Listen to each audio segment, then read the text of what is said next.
What up, ladies and gentlemen? Today is Tuesday, the 19th. I woke up this morning to a barrage of text messages from my friends and family asking me, did I see this article? Well, it was an article about Jay-Z, Beyonce, and Pimp C. And it was very disturbing because the people, they were lying through their teeth. It was a lot of fake news. What people don't understand is people use clickbait today because it's a lot of money on YouTube. I have a YouTube channel I'm monetized for every 1,000, every 10,000 views, every 100,000 views, you can possibly make $1,000 depending on your CPMs. And if you're really good and you get 1,000,000 views, you can make 10,000. So there is some underlining monetary value in presenting fake news.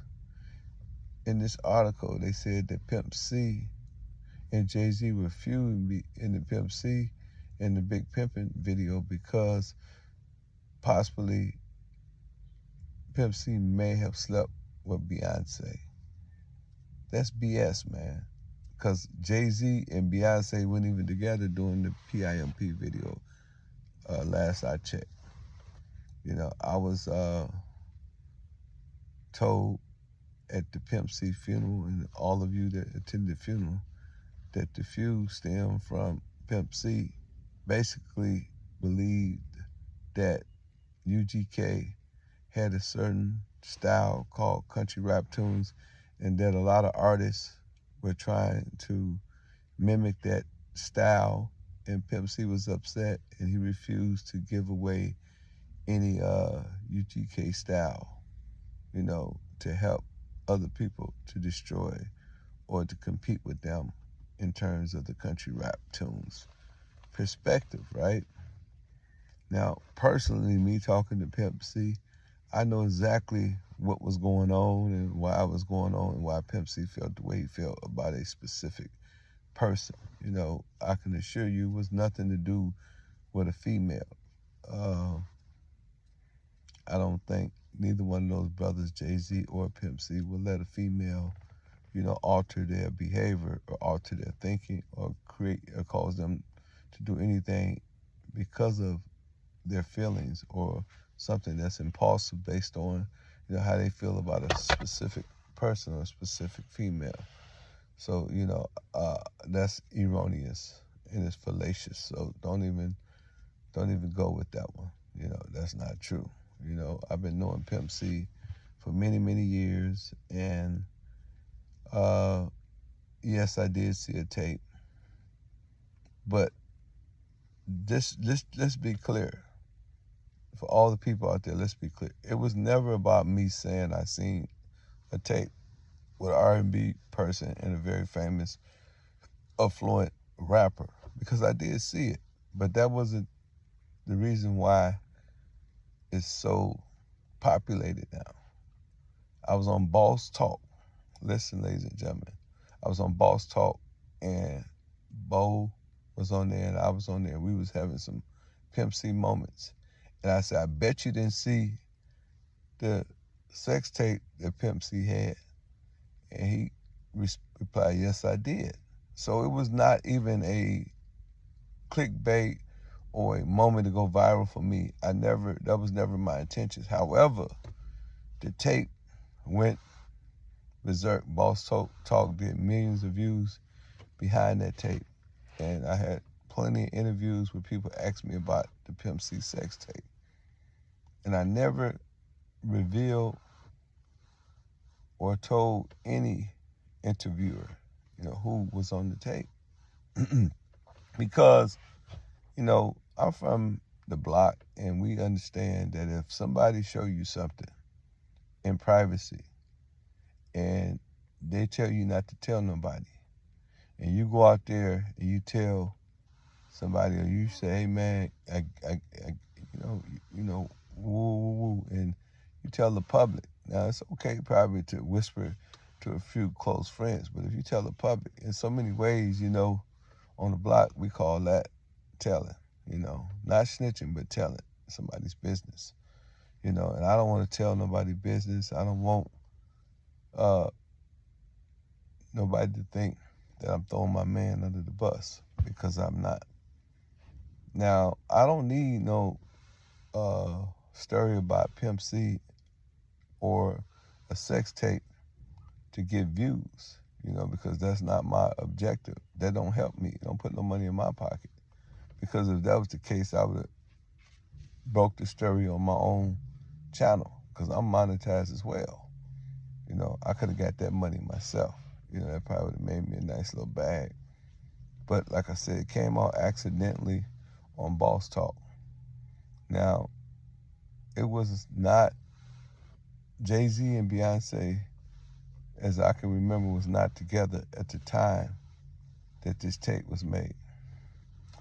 Beyonce wasn't the only R&B chick that was popping at the time this tape was made. So it could be a host of R&B females that we were talking about at that specific time. You know, there's a lot of people that know who it is, you know, and some people who be guessing on the internet, you know, you don't guess correctly, but you get close, you know, but you have to really, really, really, really know what's going on to really figure out, you know, who was on these tapes, you know, which is, it's not really important. No, I don't know of anyone that Pimp C may have given the tape to, so the tape probably would never come out. You know, it's a strong possibility that Pimp C, when he deceased, when he passed and the tape passed with him. So that's a fact, you know. And for those people who said that I was praising Trump, I wasn't praising Trump. I was congratulating Trump. So basically, in my book, The Art of Human Chess, which you can get on audible.com or you get at amazon.com, I have a specific chapter on Donald Trump.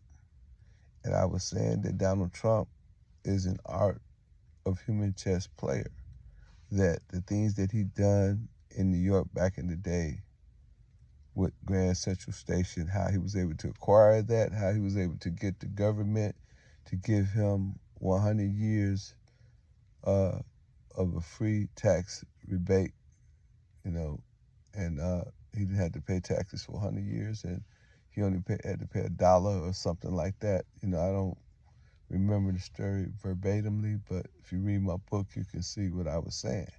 I said that that was very ingenious, you know, and I said that the people that voted for Trump were the people that bought Eminem's album. What do you mean by that, Ken? What I mean by that specifically is that there are a lot of people in rural America, specifically, you know, Europeans, white people, like that lives on 8 Mile and live in, you know, a lot of these rural areas. They typically don't vote. They typically don't buy music. But Eminem, coming from the trailer park experience, being what we would call their version of the hood, was able to tap into those people. And Donald Trump was able to tap into those people to as well with barroom talk. You know, Donald Trump also was able to tap into the Christians and the Catholics. You know, a lot of Catholics don't believe in abortion. A lot of Mexicans and Hispanics are Catholic. A lot of Christians believe in same-sex marriage. A lot of Catholics believe in same-sex marriage. That's all I was saying. That Donald Trump was playing chess and the Democrats was playing checkers. Even though these people traditionally voted Democrat, they voted for him. Donald Trump went down. I was there when he came to Atlanta, and Fannie made him take a mug shot. He took the mug shot and he plastered it throughout the internet. Every African American that's from the underworld say, man, he's a real N. He's a real N. He's one of us. You know, he's down with he let Lil Wayne out. He let Kodak Black out. He let Harry O out. And this was chess. Donald Trump, used words that are used in rural America when it relates to African Americans. Ignorant, ignorant in the the lexicon, the dictionary mean nigga, and I'm not saying that he used it, for that reason, but if he used it, those people, who are what we call white supremacists, who are Confederates, or racists, they use that terminology all the time to describe African Americans. Just the whole host of things that he did was a great chess move.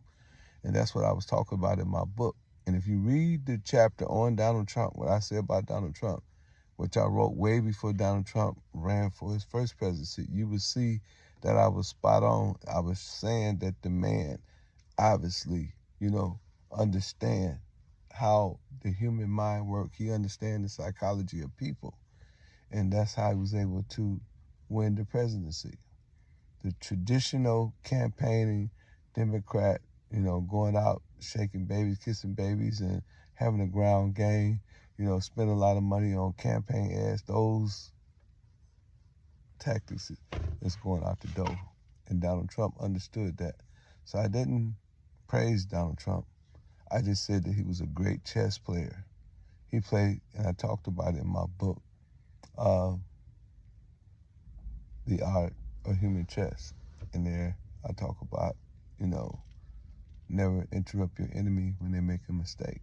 And, Miss Harris made a big mistake with the African American community. A lot of brothers told me because she was married to a European man, a white man, that they wasn't going to vote for her. They said they're not going to vote for a woman, because they got a black woman at home and she's a drummer queen, or black women think they're better than black men. This is just the narrative that the Republican and the information that the Republican understood about the African American community. That's why he said, what do you have to lose? There was a reason why Trump said that. There's a reason why he said that African Americans helped build this country. That's slavery. You know what I'm saying? You got to be very tactful. That's why you must go get my book, The Art of Human Chess. You got to be very tactful, and you got to be very vigilant, and very analytical to really understand what I'm saying. Because I'm a chess player, I look at all variations and all variables when I look at a situation. I don't just go into a situation blindly and be one-track minded. I'm open-minded when I'm assessing situations.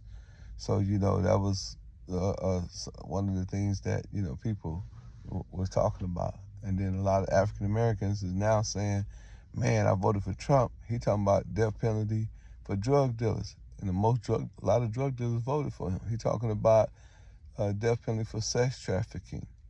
He's talking about, massive deportation. A lot of Latinos, who have family members, came over here illegally. And they are going to be going home because Trump is not playing. A lot of people don't understand, what's really going on with the Ukraine war, with the, Israeli-Palestinian war. You're going to find out. Trump going to show you everything because he's a masterful chess player. That's all I'm saying. I'm not praising him. I'm just saying he's good at what he do. Whether it's manipulation, whether it's tactics, whether it's strategy, whether it's maneuver, which I cover all this in my book. He's good at what he do. So, hey, man, remember, man, go to the Ice Bar every Monday and check us out.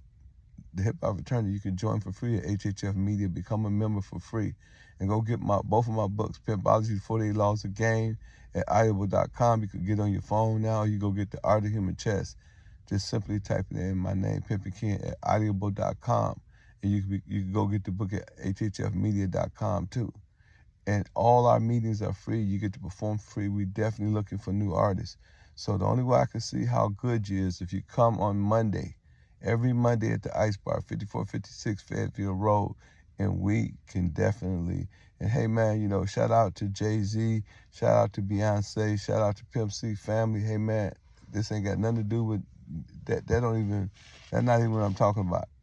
This ain't got nothing to do with Beyonce or Jay-Z. Y'all exaggerating.